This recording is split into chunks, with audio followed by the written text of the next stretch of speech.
बीरबल और खामोश दरबार की गूंज। एक ऐसा मुकदमा जिसमें सब चुप थे, पर सच चीख रहा था। अकबर का दरबार हमेशा चर्चा में रहता था। कभी किसी महाराज के दूत आते, कभी पड़ोसी रियासत की शिकायतें, कभी जनता की फरियादें। पर एक दिन दरबार में कुछ अजीब घटा। सुबह का समय था। सूरज की सुनहरी किरणें आगरा के किले की दीवारों से टकरा रही थी। पर आज बादशाह के दरबार में न बाज की आवाज थी, न नगाड़े की गूंज। सारे दरबारी बैठे थे, एकदम शांत। कोई किसी से बात नहीं कर रहा था। बीरबल जब पहुंचे तो उन्हें यह सन्नाटा असहज लगा। खैर हो, आज दरबार श्मशान क्यों लग रहा है? बीरबल ने सोचा।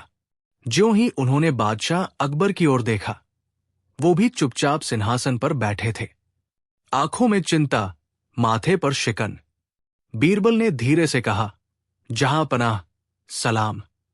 क्या सब कुशल है? अकबर बोले नहीं, बस एक कागज थमा दिया। कागज पर लिखा था, दरबार में बोलना मना है जब तक कि गुनहगार न पकड़ा जाए। बीरबल चौंके। पर गुनाह क्या है?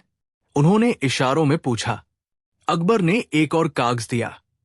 कल रात बादशाह के निजी खजाने से वो चीज चोरी हुई है जिसे कोई शब्दों में बयान नहीं कर सकता। अब तो बीरबल के माथे पर भी पसीना आ गया। ऐसी क्या चीज हो सकती है जो न कह सकते हैं, न दिखा सकते हैं, और चोरी भी हो गई, और बोलने की मनाही। मतलब कोई कुछ कह नहीं सकता। बीरबल मुस्कराए। अब मजा आएगा।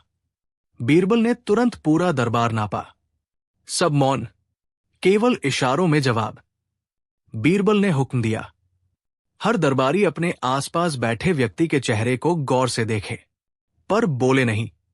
सबने देखा, पर चुपचाप। फिर बीरबल ने एक फकीर को बुलाया, इशारे से बताया कि वो आंख बंद कर दरबार में चलकर बताए कि कहां सबसे ज्यादा ऊर्जा महसूस होती है। फकीर चला और आकर रुका सेनापति के पास।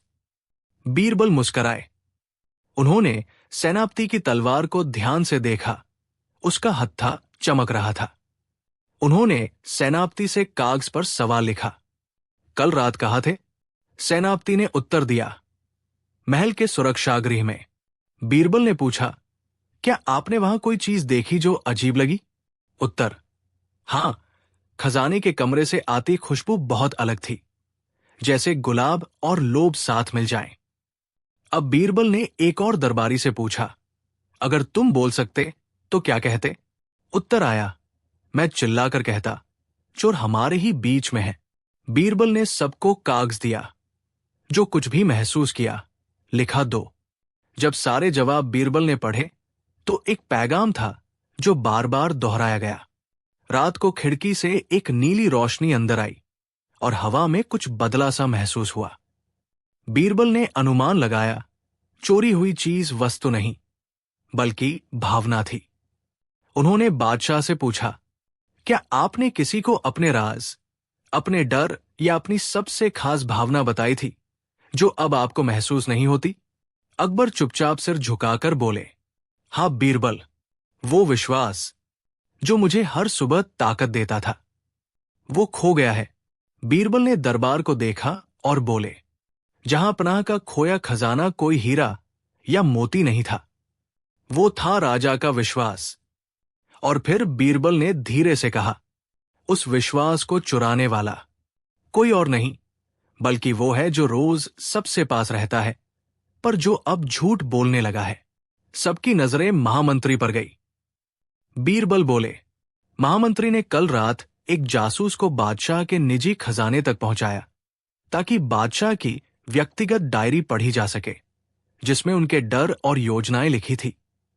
महामंत्री कांप उठा और चुप्पी टूट गई। दरबार में गूंज उठी। बोलो, क्या ये सच है? महामंत्री फूट पड़ा।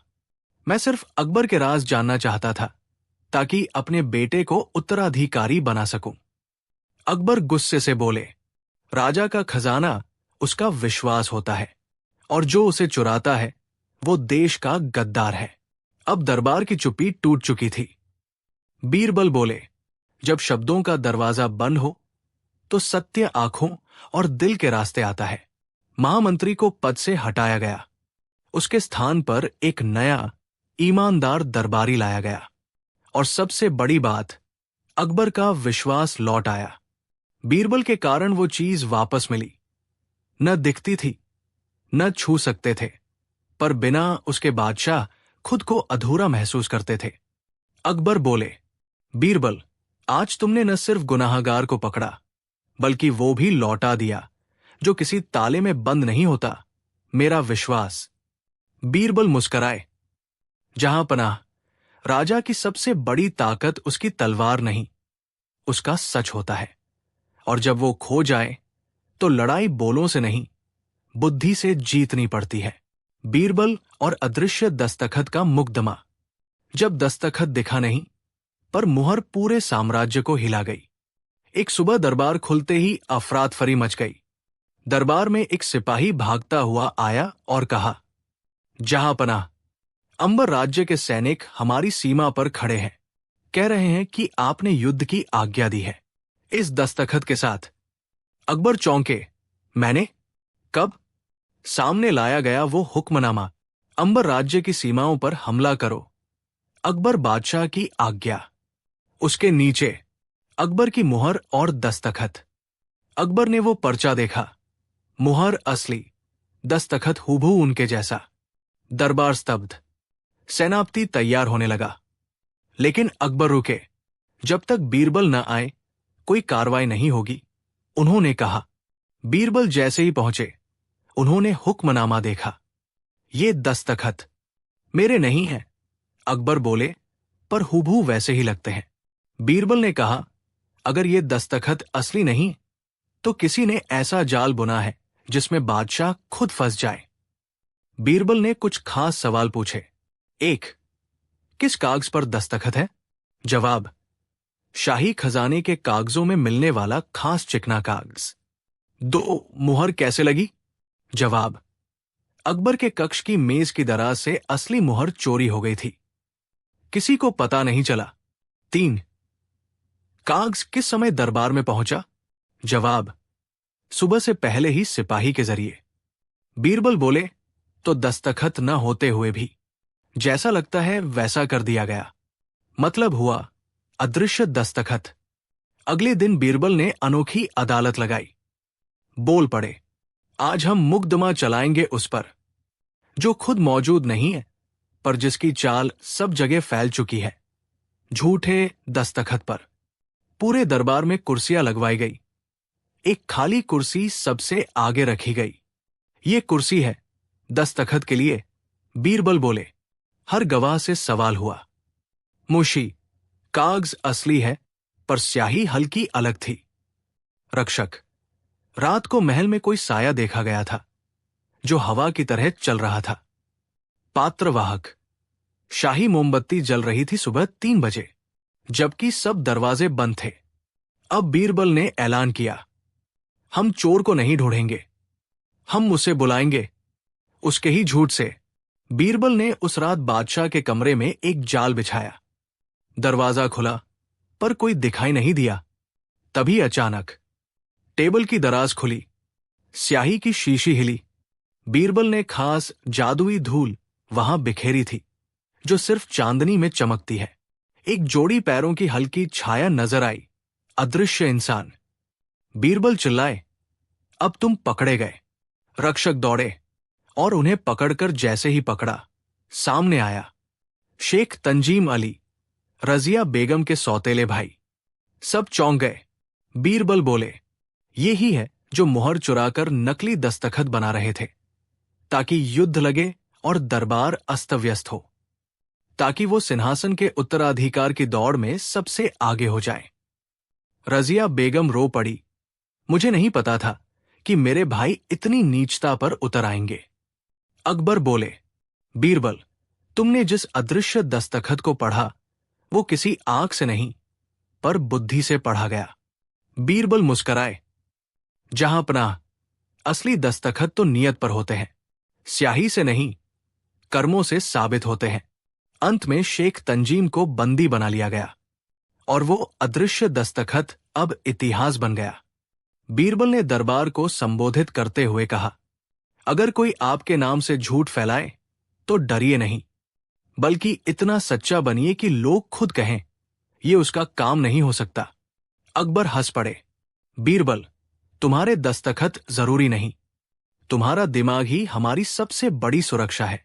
बीरबल और नाचने वाली मोम की गुड़िया।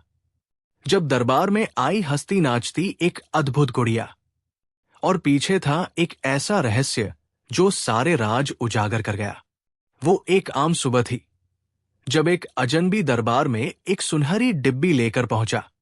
उसने अकबर से कहा, जहां पनाह, ये एक तोहफा है दूर हिंदू कुश की पहाड़ियों से, एक ऐसी कला का नमूना जो आपने कभी न देखा होगा।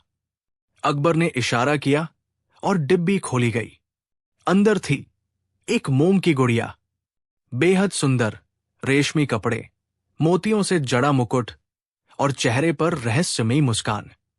अजनबी बोला, इसे देखिएगा तो ये नाचेगी, पर जब जब नाचेगी तब तब किसी न किसी के जीवन में हलचल होगी। इतना कहकर वो गायब हो गया। उस रात जब महल के मुख्य गलियारे में वह गुड़िया रखी गई, तो आधी रात को उसके पैरों में लगी छोटी सी घंटियां खुद ब खुद बज उठीं, और वो गुड़िया नाचने लगी। रक्षक भागे, बीरबल को बुलाया गया। बीरबल ने देखा, मोम की गुड़िया बिना किसी डोर या यंत्र के धीरे धीरे घूम रही थी। अकबर बोले, क्या ये जादू है या विज्ञान? बीरबल बोले, या शायद कोई योजना। और जैसे ही गुड़िया ने नृत्य पूरा किया, उसी समय खबर आई। राजकोष से 3 थैले सोने के गायब हो गए। अगले दिन दरबार में चर्चा गर्म थी। बीरबल ने 3 सेवकों से पूछताछ की, लेकिन सभी ने साफ इनकार किया। कोई सबूत नहीं मिला। रात आई, फिर वही मोम की गुड़िया रखी गई। फिर आधी रात को वो नाची। इस बार सुबह सूचना मिली, अकबर की खास तिजोरी का एक रहस्यमयी नक्शा गायब था। अब अकबर भी बेचैन हुए। ये गुड़िया नाचती है और कुछ चुराया जाता है, क्या ये आपस में जुड़ा है? बीरबल बोले, गुड़िया नाच नहीं रही, इसे नचाया जा रहा है, पर वो जो इसे नचा रहा है वो छुपा हुआ है। बीरबल ने गुड़िया को ध्यान से देखा। उसके पैर में लगे घंटियों के नीचे थी एक बेहद बारीक धातु की सुई, जो नाचते समय जमीन में हल्की सी खरोंच करती थी।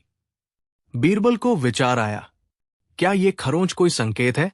उन्होंने जमीन पर चौक से खिंची हर लकीर को एक नक्शे की तरह जोड़ा, और सामने आया राजमहल का एक पुराना गुप्त मार्ग, जो वर्षों से बंद समझा जाता था। बीरबल बोले, गुड़िया तो सिर्फ रास्ता दिखा रही है, असली चोर इसी मार्ग से आता जाता है। बीरबल ने उस रात एक योजना बनाई। गुड़िया की आंखों में छोटी छोटी दर्पण की नोकें लगाई गई, जो रोशनी में चमकती थी। और जब रात को गुड़िया नाची, तो बीरबल ने देखा उसकी आंखों से पड़ती रोशनी एक दीवार पर एक चित्र बना रही थी, एक शेर की आकृति। बीरबल हंस पड़े। ये शेर उस दरवाजे का संकेत है जो गुप्त तहखाने में जाता है, और जिसका प्रयोग सिर्फ एक ही व्यक्ति करता है, राजकीय कला निरीक्षक हाशिम खान। हाशिम खान को पकड़ा गया। जब उसे सामने लाया गया, वो कांप रहा था। बीरबल बोले, तुम ही थे जिसने मोम की इस गुड़िया में ऐसी यांत्रिकता जोड़ी कि हर रात नाचती रहे और उसी समय चोरी का संकेत बने। हाशिम ने कबूल किया, मैंने वो गुड़िया बनाई ताकि जब लोग उसके नृत्य में उलझे हों, मैं चोरी कर सकूं। अकबर ने गुस्से में कहा, इस धोखे की सजा मृत्युदंड है। पर बीरबल ने कहा, जहां पनाह, कला से जुड़ी इस कहानी का अंत हिंसा से नहीं, शिक्षा से होना चाहिए। हाशिम को आजीवन कारावास दिया गया, लेकिन शर्त यह थी कि वो जेल में बंद रहते हुए हर साल एक नई कला रचना बनाएगा, जिससे दुनिया सीख सके कि कला का उपयोग छल में नहीं, चेतना में होना चाहिए। बीरबल ने दरबार में कहा, कभी कभी नाचने वाली एक गुड़िया एक पूरे दरबार की आंखें खोल देती है। मोम पिघल जाता है, पर सच्चाई ठोस होकर सामने आती है। गुड़िया अब महल की सबसे ऊंची मीनार पर रखी गई, जहां वो नाचती नहीं थी, लेकिन हर किसी को याद दिलाती थी कि जो नाचता है वो हमेशा गाता नहीं, कभी कभी वो छुपी हुई साजिश भी होता है। बीरबल और 3 बाहरी दरबारी, एक रहस्यमयी चाल, झूठ का मकड़ जाल और बीरबल की बुद्धि की मिसाल। एक सुनहरी सुबह थी। बादलों से छनती धूप दरबार के रंगमहल की दीवारों पर पड़ रही थी। सम्राट अकबर दरबार में पान चबाते हुए मुस्कुरा रहे थे और बीरबल पास ही खड़े थे। तभी महल के द्वारपाल ने घोषणा की, हुजूर, 3 दरबारी आपकी शरण में आना चाहते हैं। ये दूर दराज से आए हैं और कहते हैं कि ये शाही सलाहकार बनना चाहते हैं। कौन है ये लोग? अकबर ने पूछा। इनके नाम हैं श्रीमान श्यामल गुप्त, पंडित जयराम शर्मा और मौलवी रहीमुद्दीन साहब। अकबर ने अनुमति दी और 3 दरबारी भव्य वस्त्रों में दरबार में दाखिल हुए। उनके चेहरे आत्मविश्वास से भरे हुए थे और चाल में ऐसा ठाठ था जैसे पुराने राज दरबारियों की हो। तीनों ने सम्राट को दंडवत किया और बोले, जहांपनाह, हम दूर देश से आपकी कीर्ति सुनकर आए हैं। हर एक का अपना अनूठा कौशल है, हमें आजमाइए और फिर तय कीजिए। अकबर ने उन्हें देखने का अवसर देने की ठानी और बीरबल से फुसफुसाकर बोले, बीरबल, ये तीनों तो काफी जानकार लगते हैं, क्या कहते हो?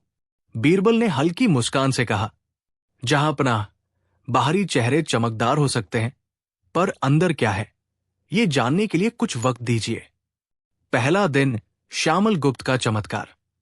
श्यामल गुप्त बोला, मुझे गणित में इतनी महारत है कि मैं पल भर में आपके राज्य का सारा खजाना गिन सकता हूं। अकबर ने उससे पूछा, तो बताओ, खजाने में कितने अशरफिया हैं? श्यामल ने आंखें बंद की, हाथ हिलाया और बोला, कुल 1,45,256। अकबर चौंक गए क्योंकि खजांची ने अभी हफ्ते भर पहले यही आंकड़ा बताया था। बीरबल ने मुस्कुराते हुए पूछा, आपको खजाने का आंकड़ा कैसे पता चला, हुजूर? श्यामल बोला, मेरे गणनातंत्र से। बीरबल ने धीरे से महल के खजांची को बुलाया और रातों रात श्यामल गुप्त के कमरे की तलाशी ली। वहां मिला खजांची की पुरानी रसीदों की एक प्रति।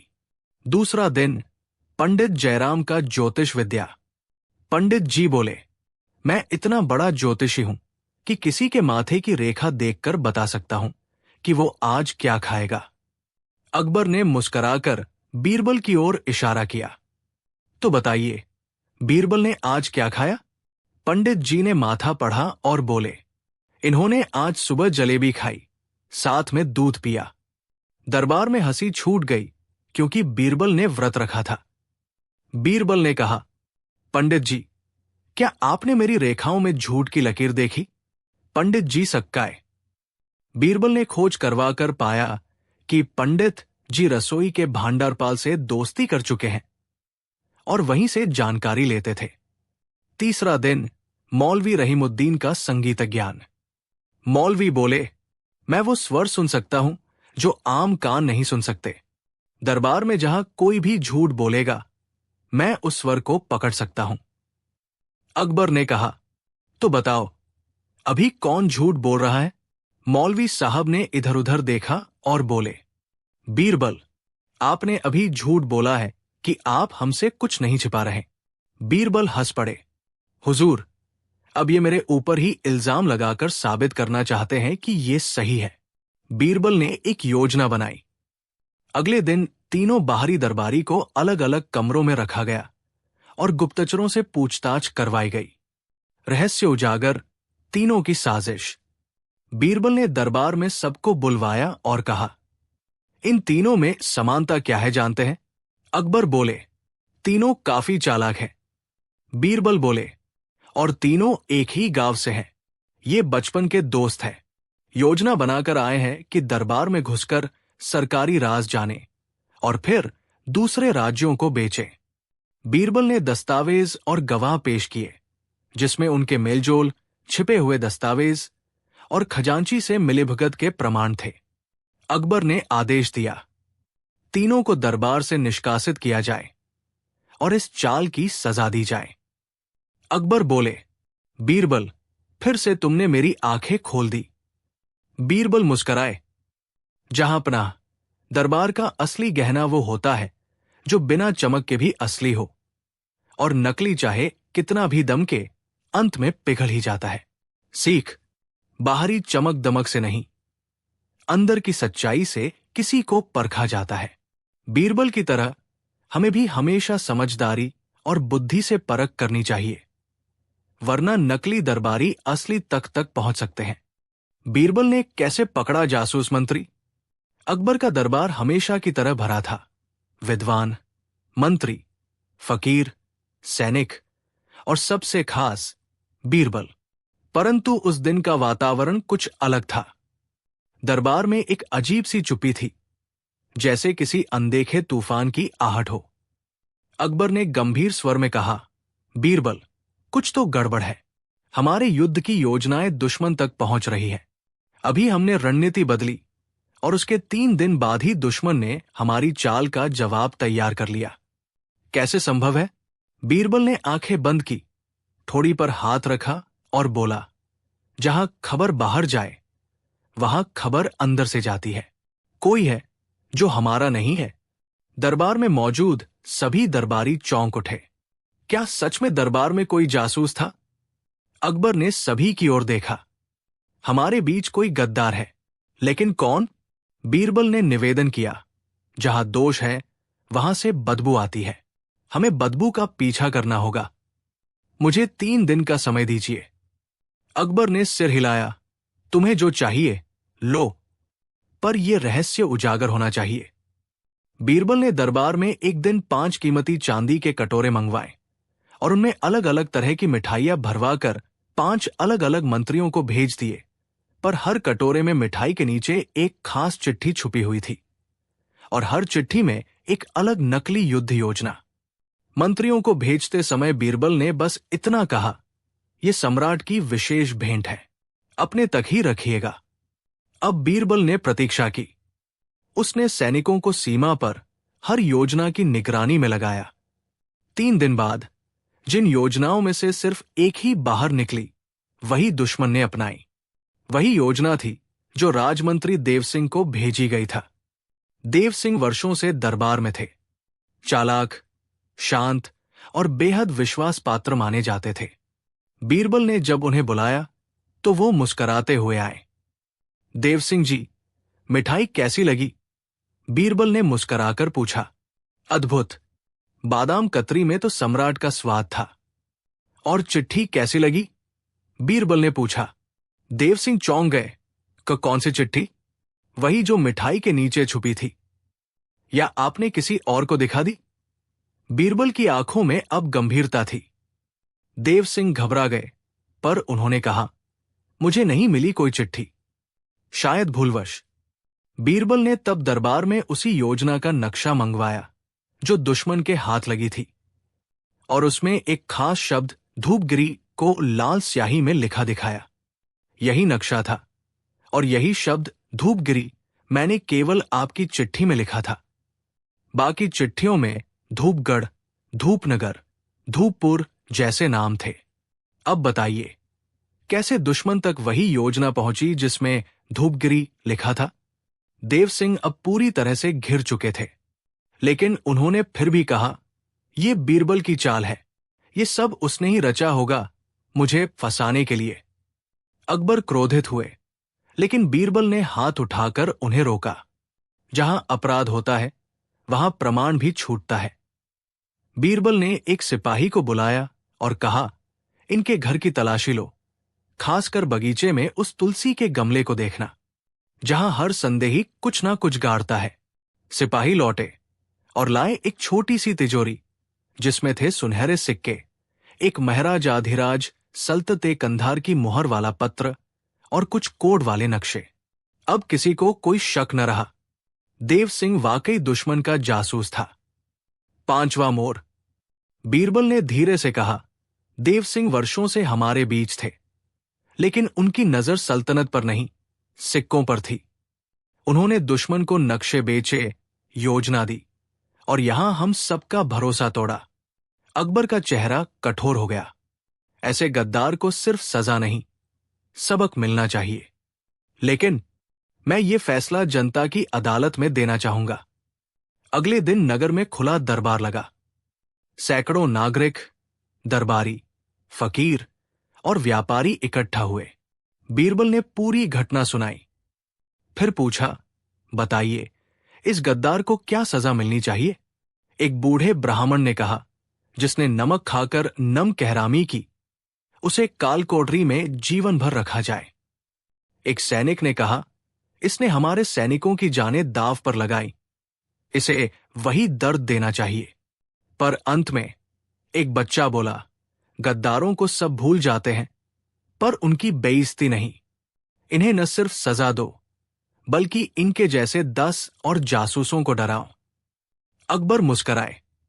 उन्होंने देव सिंह को उनके पद से हटाकर कालकोरी में डालने का आदेश दिया और बाकी सबके सामने बीरबल को सम्मानित किया। अंतिम दृश्य, बीरबल की बात। बीरबल बोले, राजा वही जो देखे आंखों से नहीं, बल्कि सत्य की परछाई से। जासूस वही पकड़ सकता है जो खुद हर चाल समझे और हर चुप्पी में चीख सुने। एक ही संदेश में देना थोड़ा मुश्किल होगा, इसलिए मैं इसे अध्यायों में बांटकर देता हूं। मैं आपको पहला हिस्सा दूंगा, जिसमें कहानी की शुरुआत, पात्र परिचय और पहला मजेदार वाकया होगा। आप चाहें तो मैं आगे के हिस्से भी जारी कर सकता हूं। मुगल सम्राट अकबर का दरबार था सबसे मशहूर और महान। वहां हर दिन नए नए प्रश्न, नए नए विवाद और नए नए गुप्त मामलों की खोज होती रहती थी। लेकिन इस बार कुछ अलग ही अजीब माहौल था। 5 मंत्री जो अकबर के सबसे भरोसेमंद समझे जाते थे, दरअसल अंदर से बहुत चालाक और बेईमान निकले। हर कोई सोचता था कि ये मंत्री अकबर की सेवा में पूरी निष्ठा से लगे हैं, लेकिन असलियत कुछ और ही थी। ये 5 मंत्री थे। 1, चंदनलाल, जो हमेशा अकबर के सामने मीठी मीठी बात करता, पर पीछे से सारा खजाना अपने घर भेजता। 2, बिरजू खान, एक चालाक सिपाही जो अक्सर अपना फायदा देखता। 3, रघुनाथ पंडित, जो दरबार के निर्णयों को अपने पक्ष में मोड़ता।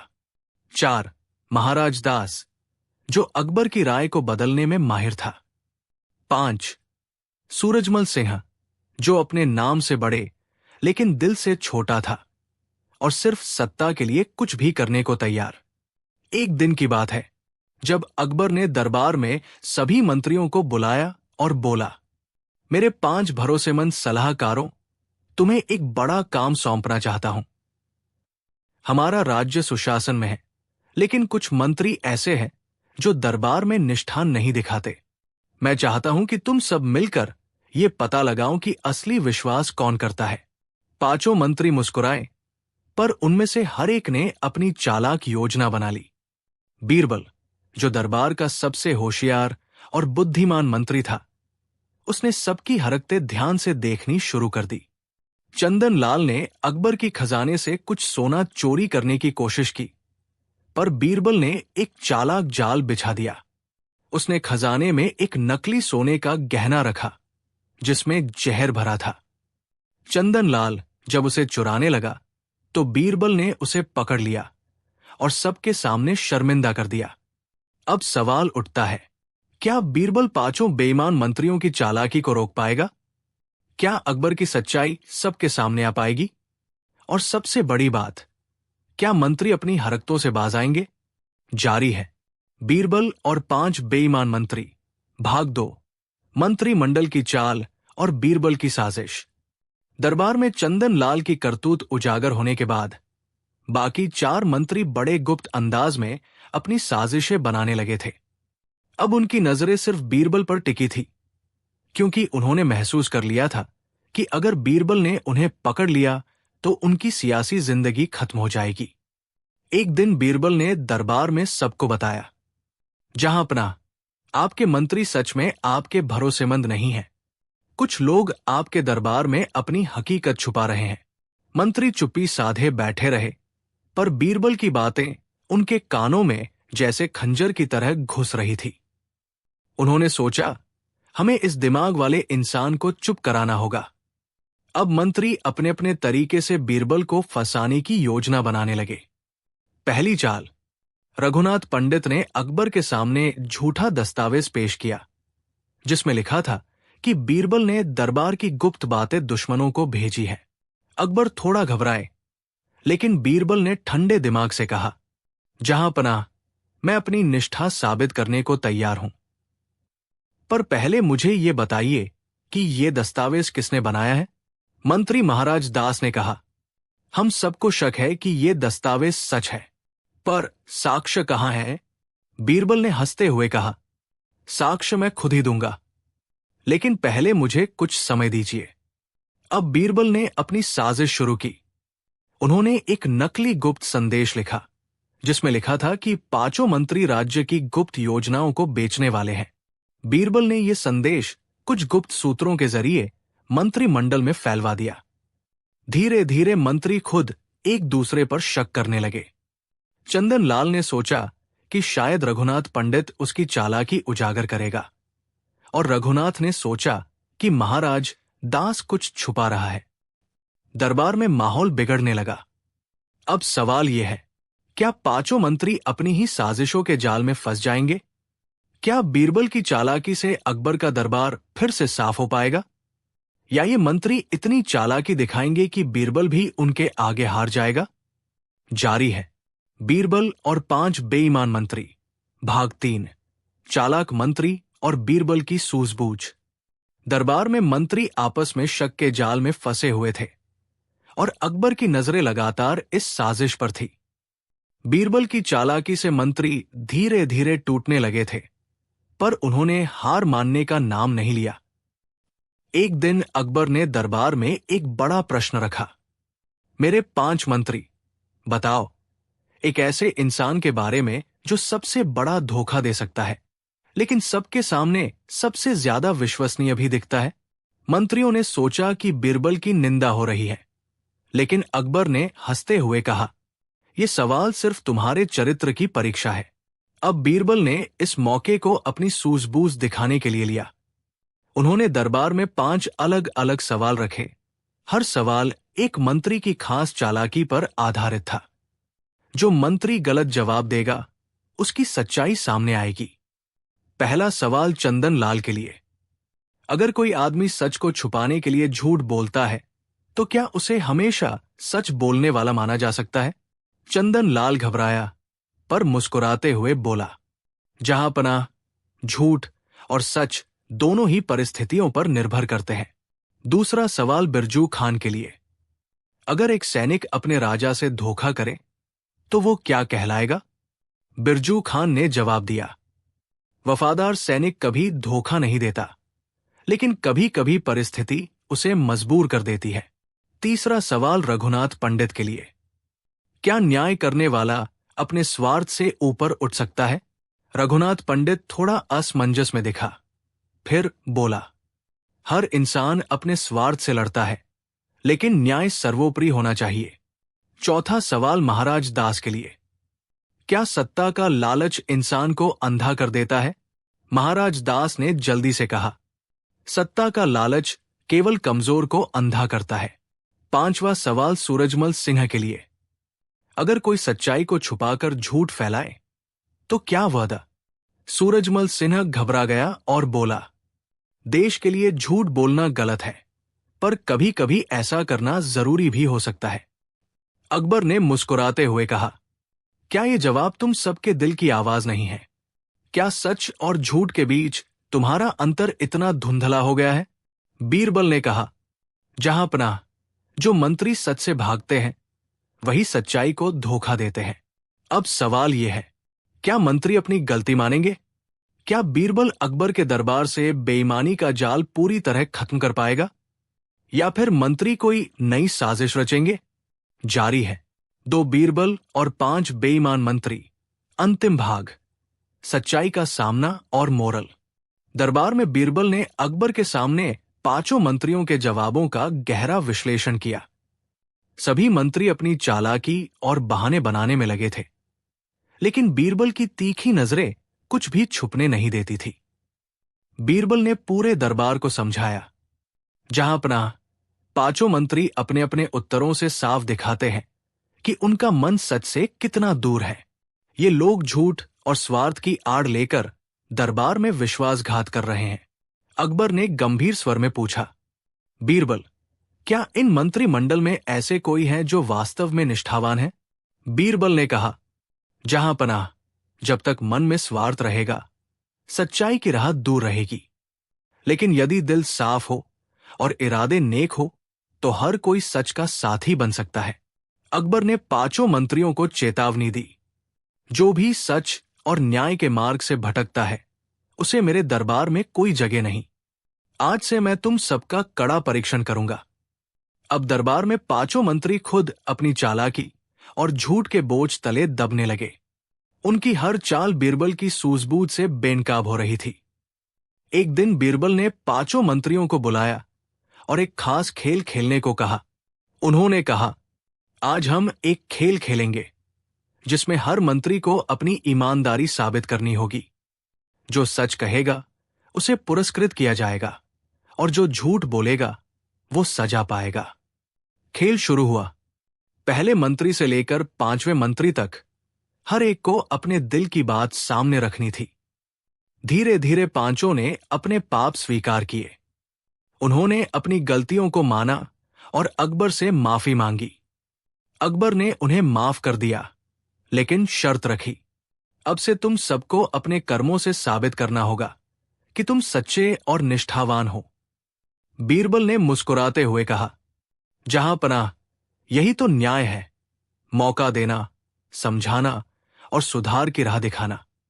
मोरल, सच्चाई और ईमानदारी के मार्ग पर चलना कठिन जरूर होता है, लेकिन अंत में वही रास्ता हमें सम्मान, विश्वास और शांति देता है।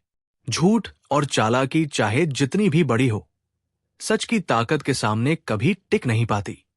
हर इंसान को अपनी गलतियों को स्वीकार कर सुधार करने का मौका देना चाहिए, क्योंकि यही असली न्याय और महानता है।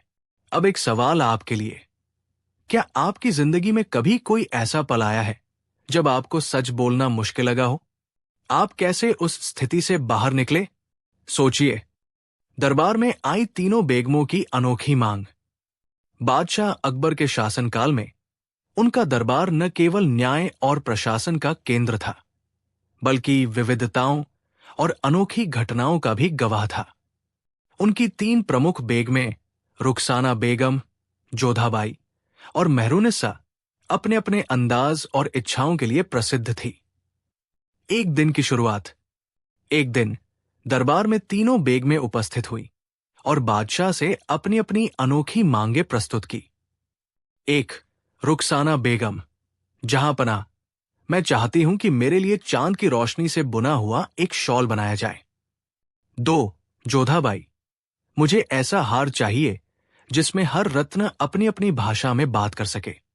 3, मेहरुनिसा, मैं चाहती हूं कि मेरे लिए एक ऐसा बाग बनाया जाए जहां हर मौसम में वसंत का अनुभव हो। बादशाह अकबर इन मांगों को सुनकर हैरान रह गए और उन्होंने बीरबल को बुलाया। बीरबल का समाधान। बीरबल ने मुस्कुराते हुए कहा, जहां पनाह, इन मांगों को पूरा करना संभव है यदि हम रचनात्मक दृष्टिकोण अपनाएं। 1, चांद की रोशनी से बुना शॉल। बीरबल ने आदेश दिया कि एक विशेष प्रकार का रेशमी शॉल बनाया जाए और उसमें चांदी के धागों से कढ़ाई की जाए ताकि वो चांद की रोशनी में चमके। जब रुखसाना बेगम ने वो शॉल देखा तो वो उसकी चमक से मंत्रमुग्ध हो गई। 2, बोलते रत्नों का हार। बीरबल ने विभिन्न रत्नों को चुनकर एक हार बनवाया और हर रत्न के साथ एक छोटी सी घंटी लगवाई। जब जोधाबाई ने वो हार पहना तो हर कदम पर घंटियों की मधुर ध्वनि सुनाई देती, मानो रत्न आपस में बात कर रहे हों। 3, वसंत का बाग। बीरबल ने एक विशेष बाग का निर्माण करवाया जिसमें ऐसे पौधे लगाए गए जो विभिन्न मौसमों में भी हरे भरे और फूलों से लदे रहते। मेहरुनिसा उस बाग में गई और वहां की खुशबू और सुंदरता से अभिभूत हो गई। बीरबल की बुद्धिमत्ता और रचनात्मकता ने एक बार फिर दरबार में सभी को प्रभावित किया। बादशाह अकबर ने बीरबल की प्रशंसा करते हुए कहा, बीरबल, तुम्हारी चतुराई के सामने कोई भी समस्या बड़ी नहीं है। सीख, हर समस्या का समाधान संभव है यदि हम उसे रचनात्मक दृष्टिकोण से देखें और धैर्यपूर्वक उसका समाधान खोजें। बीरबल और 3 चालाक मंत्री की परीक्षा की। मुगल बादशाह अकबर का दरबार हमेशा नई नई बातों और सवालों से भरा रहता था। अकबर की सबसे बड़ी खासियत थी कि वे अपने दरबारियों की बुद्धि, समझदारी और ईमानदारी की परख करते रहते थे। उनके दरबार के 3 मंत्री चतुर, चालाक, लेकिन कभी कभी थोड़ा ज्यादा स्वार्थी भी अक्सर अकबर को भ्रमित कर दिया करते थे। अकबर को संदेह था कि ये तीनों मंत्री उनके दरबार में अपनी चालाकी से कभी कभी गलत काम कर सकते हैं। इसलिए उन्होंने बीरबल को एक योजना बनाने को कहा ताकि ये पता चल सके कि कौन सच में ईमानदार है और कौन नहीं। अकबर का आदेश, बीरबल, मैं चाहता हूं कि तुम मेरे 3 मंत्रियों की परीक्षा लो। पता करो कि उनमें से कौन सबसे ज्यादा चालाक है और कौन सबसे ज्यादा ईमानदार। बीरबल ने मुस्कुराते हुए कहा, जहां पनाह, मैं इस काम को पूरा करूंगा, चिंता मत कीजिए। बीरबल ने तीनों मंत्रियों को बुलाया और कहा, आप तीनों से एक परीक्षा ली जाएगी। हर मंत्री को एक एक महत्वपूर्ण वस्तु दी जाएगी और जो वस्तु सबसे सही और बुद्धिमानी से संभालेगा वही सबसे बड़ा मंत्री साबित होगा। पहले मंत्री को दिया गया एक कीमती पन्ना, दूसरा मंत्री को दिया गया एक सुंदर बंदर की मूर्ति और तीसरे मंत्री को दिया गया एक चमकीला सोने का सिक्का। बीरबल ने कहा, आपको इन वस्तुओं को 1 सप्ताह तक मेरी देखरेख में संभालना होगा और फिर मैं देखूंगा कि आप लोगों ने इन्हें कैसे रखा। पहला मंत्री, जो बहुत चालाक था, उसने सोचा, अगर मैं ये पन्ना जला दूं तो बीरबल क्या करेगा, लेकिन अगर पन्ना नष्ट हुआ तो मेरा मान कम होगा, इसलिए मैं इसे सुरक्षित जगह छुपा दूंगा। दूसरा मंत्री, जिसने बंदर की मूर्ति पाई थी, उसने उसे एक सुनहरे बक्से में रख दिया और रोज बक्से को चमकाता रहा ताकि कोई शक न हो। तीसरा मंत्री, जिसके पास सोने का सिक्का था, वो बहुत लालची था। उसने सिक्का छुपा दिया और कई बार चोरी होने का नाटक भी किया ताकि लोग उसे और ज्यादा अहमियत दें। 1 हफ्ते बाद बीरबल तीनों मंत्रियों के पास गया और वस्तुओं की जांच करने लगा। पहला मंत्री अपने पन्ने को लेकर आया, पर पन्ने की हालत कुछ खराब थी क्योंकि उसे संभालने में वो ज्यादा सावधानी नहीं बरत पाया था। दूसरा मंत्री ने बंदर की मूर्ति को बड़ी सावधानी से रखा था, लेकिन मूर्ति के नीचे थोड़ा सा धूल जमा था। तीसरा मंत्री ने कहा कि उसका सोने का सिक्का चोरी हो गया है। बीरबल ने तीनों की बातें ध्यान से सुनी और मुस्कुराते हुए कहा, आप सब ने अपनी अपनी चालाकी दिखाई, लेकिन असली परीक्षा तो अभी बाकी है। बीरबल ने अकबर को बुलाया और कहा, जहां पनाह, तीनों मंत्री अपनी अपनी वस्तुओं को संभालने में कामयाब नहीं हुए, लेकिन मैं उनका असली सच पता लगा चुका हूं। बीरबल ने तीनों मंत्रियों से कहा, जो मंत्री सबसे ईमानदार होगा वही मेरा खास दोस्त बनेगा। आज मैं आप तीनों को एक और परीक्षा देता हूं। बीरबल ने तीनों से कहा कि वे दरबार में सबसे बड़ी गुमशुदा चीज का पता लगाएं। जो इसे खोज कर लाएगा वही सबसे ईमानदार और भरोसेमंद मंत्री होगा। तीनों मंत्री दरबार में इधर उधर खोजने लगे, लेकिन चालाक मंत्री झूठे रास्ते अपनाने लगे और गलत सूचनाएं फैलाने लगे। थोड़ी देर बाद बीरबल ने दरबार में घोषणा की, सभी गुमशुदा चीज दरबार में मेरी चतुराई है और जो इसे खोज कर नहीं ला सके वे असली मंत्री नहीं हैं। बीरबल ने कहा, पहला मंत्री अपनी वस्तु को ठीक से नहीं रख पाया, दूसरा केवल दिखावा करता रहा और तीसरा तो चोरी होने का बहाना बनाता रहा। असली ईमानदारी और बुद्धिमानी तो वो है जो सच्चाई को समझे और उसे अपनाए। अकबर ने तीनों मंत्रियों को नसीहत दी और बीरबल की बुद्धिमानी की खूब तारीफ की। कहानी की सीख, ये कहानी हमें सिखाती है कि केवल चालाकी से काम नहीं चलता, बल्कि ईमानदारी और समझदारी भी बहुत जरूरी होती है। जो दिखावे के पीछे छुप जाता है उसका अंत सही नहीं होता। बीरबल को अपने ही फैसले पर शर्म आई। अगर बीरबल ने किसी बेगुनाह को सजा दे दी हो तो? अगर उसकी अक्ल और फैसले ने किसी मासूम को रुला दिया हो, क्या तब भी बीरबल को महान कहा जाएगा? जानिए उस दिन की कहानी जब बीरबल की खुद की अंतरात्मा ने उसे कटघरे में खड़ा कर दिया। एक दिन सुबह सुबह दो ग्रामीण रोते धोते अकबर के दरबार में आए।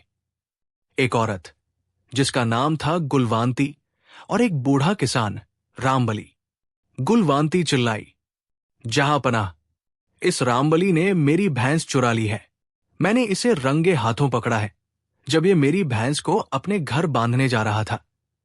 रामबली कांपती आवाज में बोला, महाराज, ये मेरी ही भैंस है और मैं तो कई सालों से इसको पाल रहा हूं। बात गंभीर थी। अकबर ने बीरबल से कहा, तुम ही इसका न्याय करो, तुम्हारे फैसले पर ही सबको भरोसा है।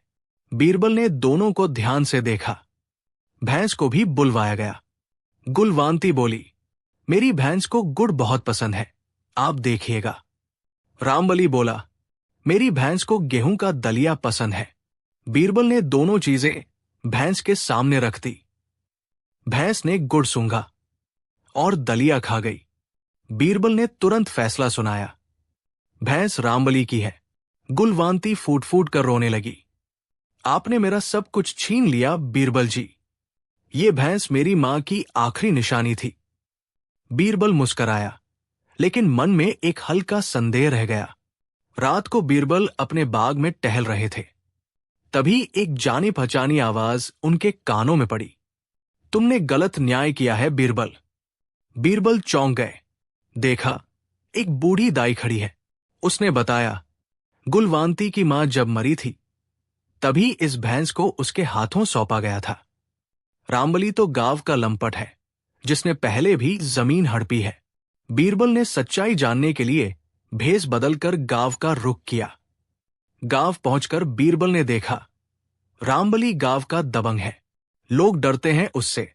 एक बूढ़ा चरवाहा बोला, भैंस असल में गुलवांती की है, लेकिन रामबली ने उसके पति की मौत के बाद जबरदस्ती उसकी चीजें छीन ली थी। बीरबल को बहुत शर्मिंदगी हुई। उसने खुद से कहा, मैंने उस औरत की आंखों में सच्चाई नहीं देखी। मैं उसकी गरीबी के पीछे का सच समझ ही नहीं पाया। अगले दिन दरबार लगा। सबसे पहले बीरबल ने खुद खड़े होकर कहा, जहांपना, मैंने एक मासूम महिला से उसकी पूंजी छीनी और मैंने उस इंसान पर भरोसा किया जिसकी शक्ल बड़ी सच्ची थी पर इरादा गंदा था। बीरबल ने आदेश दिया, भैंस गुलवांती को लौटाई जाए और रामबली को गांव से बाहर किया जाए। गुलवांती रोती हुई बीरबल के पैरों में गिर गई। आपने मेरी मां की आखिरी निशानी लौटा दी। अकबर ने मुस्कुराते हुए कहा, बीरबल, राजा वही होता है जो अपने फैसलों पर पुनर्विचार कर सके। बीरबल ने जवाब दिया, जहांपनाह, इंसान को सबसे पहले अपनी गलती से लड़ना चाहिए, दूसरों से नहीं। सीख, मोरल, कभी कभी इंसान की आंखें धोखा खा जाती है, लेकिन आत्मा अगर जाग जाए तो न्याय खुद रास्ता बना लेता है। बीरबल महान इसलिए है क्योंकि उन्होंने अपनी गलती मानी और उसे सुधारा भी। अकबर के दरबार में बीरबल की सबसे बड़ी चाल की। अकबर के दरबार में बीरबल की सबसे बड़ी चाल। मुगल बादशाह अकबर का दरबार हमेशा से ही बुद्धिमत्ता और हास्य से भरा रहता था। दरबार में कई मंत्री, सेनापति और विद्वान आते थे, पर सबसे ज्यादा ख्याति पाई थी बीरबल की। उनकी चतुराई और हाजिर जवाबी से अकबर का दिल हमेशा खुश रहता। एक दिन अकबर को अचानक एक अजीब सा सवाल सताने लगा। वो सोचने लगे, अगर बीरबल को कोई ऐसा काम मिले जिसे वो न कर सके तो क्या होगा। अकबर ने अपनी इस जिज्ञासा को एक योजना में बदला। अकबर ने 3 सबसे भरोसेमंद दरबारियों को बुलाया और कहा, मैं बीरबल की सबसे बड़ी चाल देखना चाहता हूं, इसलिए एक खेल खेलता हूं। मैं बीरबल को एक ऐसा सवाल दूंगा जिसका जवाब देना असंभव हो। देखते हैं क्या वह इसका हल निकाल पाता है। तीनों दरबारियों ने मुस्कुराकर कहा, जहां पनाह, आपकी योजना बहुत रोचक है। हम भी देखेंगे कि बीरबल क्या करता है। अकबर ने बीरबल को दरबार में बुलाया और कहा, बीरबल, मैं तुम्हें एक बहुत मुश्किल काम देता हूं। मेरे महल के सबसे ऊंचे टॉवर की सबसे ऊपर की मंजिल पर एक अजीब सा बंदर है जो किसी को भी वहां जाने नहीं देता। तुम्हें उस बंदर को पकड़कर लाना होगा, लेकिन ध्यान रहे वो बंदर बड़ा चालाक और तेज है। बीरबल ने मुस्कुराते हुए कहा, जहांपनाह, आपकी बात समझ गई। मैं इस चुनौती को पूरा करूंगा। बीरबल ने सबसे पहले बंदर के बारे में पूरी जानकारी जुटाई। उसने देखा कि बंदर केवल तभी टॉवर की सबसे ऊपर की मंजिल पर आता है जब सूरज की पहली किरणें टॉवर पर पड़ती है। बीरबल ने समझा कि बंदर का ये व्यवहार कुछ खास वजह से होगा। अगले दिन सुबह बीरबल ने दरबार के लोगों को बताया कि वो बंदर को पकड़ने जा रहा है। सभी दरबारी हंसने लगे और सोचने लगे कि बीरबल शायद इस बार फंस जाएगा। बीरबल ने एक बड़े टोकरी में मीठे केले रखे और टॉवर के नीचे खड़े होकर बंदर को बुलाने लगे। बंदर ने टोकरी की खुशबू सुनी और तेजी से नीचे उतर आया, लेकिन जब वो टोकरी के करीब पहुंचा तो बीरबल ने धीरे से टोकरी का ढक्कन बंद कर दिया। अब बंदर टोकरी के अंदर था। बीरबल ने बंदर को सुरक्षित पकड़ लिया और दरबार में लेकर आया। अकबर ने जब ये देखा तो वे बहुत खुश हुए। उन्होंने कहा, बीरबल, तुम्हारी ये चाल बहुत बड़ी और बुद्धिमानी से भरी हुई है। तुमने न केवल बंदर को पकड़ा, बल्कि उसकी आदतों को समझकर पूरी योजना बनाई। यही असली चालाकी है। दरबार के सभी लोग बीरबल की इस चाल को देखकर दंग रह गए। कहानी की सीख। ये कहानी हमें सिखाती है कि किसी भी समस्या को हल करने के लिए चालाकी और बुद्धिमत्ता से काम लेना चाहिए। सतर्कता और योजना से हम सबसे मुश्किल काम भी आसानी से कर सकते हैं। कहानी। दरबार में आया ऐसा साधु जो सबका भविष्य जानता था। एक दिन दोपहर के समय जब अकबर का दरबार विचार विमर्श और निर्णयों में डूबा हुआ था, तभी महल के मुख्य द्वार पर एक अजीबोगरीब साधु आया। उसके सिर पर चमकदार लाल वस्त्रों की पगड़ी, हाथ में एक लकड़ी की लाठी, गले में बेशुमार रुद्राक्ष की मालाएं, और उसकी आंखों में मानो पूरी सृष्टि का ज्ञान झलक रहा था। सैनिकों ने उसे रोकना चाहा, पर साधु बोला, मुझे सम्राट अकबर से मिलना है, क्योंकि मैं जानता हूं कि कल सूरज उनके जीवन में कौन सी छाया लाएगा। जब ये बात बीरबल ने सुनी तो वो मुस्कराए और बोले, चलो, मजा आएगा। देखते हैं किस भावी ज्ञान की दुकान खुली है आज। साधु को दरबार में लाया गया। अकबर ने पूछा, तो बताओ साधु बाबा, क्या भविष्य देखते हो हमारे लिए? साधु ने अपनी आंखें बंद की, कुछ मंत्र बुदबुदाए और फिर बोले, सेनापति की जान अगले मंगलवार खतरे में है। अगर उन्होंने उस दिन युद्ध किया तो उनका अंत निश्चित है। पूरा दरबार हक्का बक्का। सेनापति ने घबरा कर कहा, जहांपनाह, मंगलवार को तो दक्षिण की सीमा पर एक बड़ा युद्ध तय है। अकबर उलझन में आ गए। बीरबल गौर से साधु को देख रहे थे। साधु ने अगली भविष्यवाणी की, राज्य के मुख्य वजीर अगले पूर्णिमा को अपने पद से हटाए जाएंगे। उनके ऊपर एक स्त्री आरोप लगाएगी जो न्याय के लिए आएगी। अब वजीर साहब का चेहरा पीला पड़ गया। दरबार में खुसर पुसर होने लगी। बीरबल अब चुप नहीं रह सके। बाबा, आप बड़े अद्भुत भविष्यदर्शी हैं। जरा बीरबल के बारे में भी कुछ बताइए।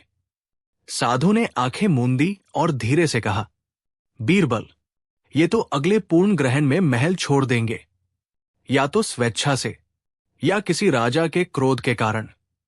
बीरबल मुस्कराए, वाह बाबा, आप तो हमारी कहानी ही समाप्त करने पर तुले हैं। अकबर अब पूरी तरह चिंतित हो गए। सभी दरबारी भविष्यवाणियों से डरे हुए थे। साधु ने आखिर में कहा, अब मैं नगर भ्रमण पर जा रहा हूं। जो सवाल पूछना है कल सुबह तक पूछ लेना, फिर मैं चला जाऊंगा। उस रात महल में किसी ने भोजन नहीं किया। सभी अपने भविष्य को लेकर भयभीत थे। लेकिन बीरबल ने चुपचाप एक योजना बना ली। अगर ये सचमुच भविष्य जानता है तो ये मेरे अगले कदम को पहले ही जान जाएगा। पर अगर नहीं, अगली सुबह बीरबल साधु के पास पहुंचे, हाथ में एक बंद डिब्बा लेकर। बीरबल बोले, बाबा, अगर आप भविष्य देख सकते हैं तो बताइए इस डिब्बे में क्या है। ये वस्तु एक राजा की भी जान ले सकती है और एक भिखारी की भी। साधु कुछ देर मौन रहा, फिर बोला, उसमें जहर है। बीरबल मुस्कराए, डिब्बा खोला। उसमें गुलाब का फूल था। पूरा दरबार ठहाकों से गूंज उठा। बीरबल ने सबके सामने घोषणा की, जहांपना, ये साधु कोई भविष्यदर्शी नहीं, बल्कि हमारे ही पूर्व दरबारी पंडित रामलाल है, जो कुछ वर्ष पहले बीरबल की बात से पराजित होकर दरबार छोड़ गए थे। अब ये भविष्यवाणी के नाम पर भ्रम फैलाकर दरबार में लौटना चाहते थे। साधु का चेहरा उतर गया। भीतर के सैनिकों ने उसकी पहचान की पुष्टि कर दी। अकबर हंसे, बीरबल, तुम्हारी तीव्र बुद्धि एक बार फिर काम आई। बीरबल बोले, जहांपनाह, भविष्य कोई नहीं जानता।